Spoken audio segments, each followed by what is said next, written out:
ایک چھوٹے سے گاؤں میں جو سرسبز پہاڑیوں کے درمیان بسا ہوا تھا، ایک چرواہا رہتا تھا جس کا نام راجو تھا۔ اس کی پہچان گاؤں میں بھیڑ بکریاں چرانے کے ہنر سے نہیں بلکہ اپنی بے وقوفیوں کی وجہ سے تھی۔ اس کا دل تو بہت بڑا تھا مگر اس کی عقل اکثر سے مشکلات میں ڈال دیتی تھی۔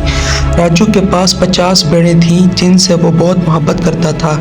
ہر صبح وہ انہیں ہری بھری گھاس پر چرانے کے لیے میدان لے جاتا تھا۔ ایک دن راجو نے سوچا کہ وہ اپنی بھیڑوں کو جنگل کے دوسری طرف نئے میدان میں لے جائے گا۔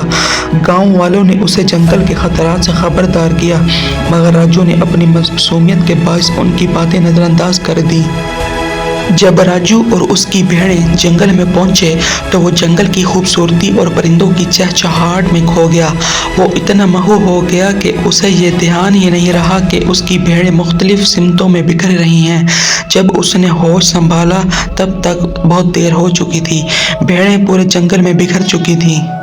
پریشان ہو کر راجو نے جنگل کے ایک سرے سے دوسرے سرے تک دوڑ لگا دی اور اپنی بھیڑوں کو آوازیں دینے لگا۔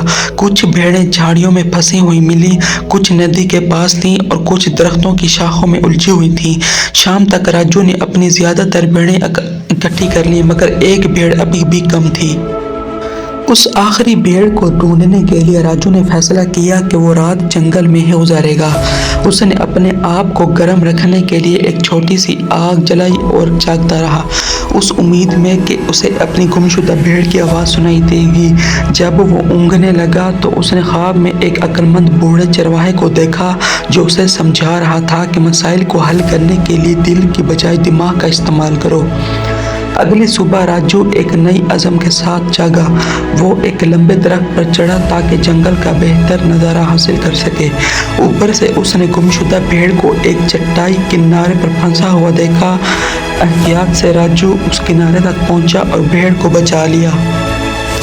جب راجو گاؤں واپس آیا تو گاؤں والے خوش ہو کر اس کا استقبال کیا۔ انہوں نے اس کے مستقل مزاجی کی تعریف کی مگر اسے نصیحت بھی کی کہ مشورے سننا اور محتاط رہنا ضروری ہے۔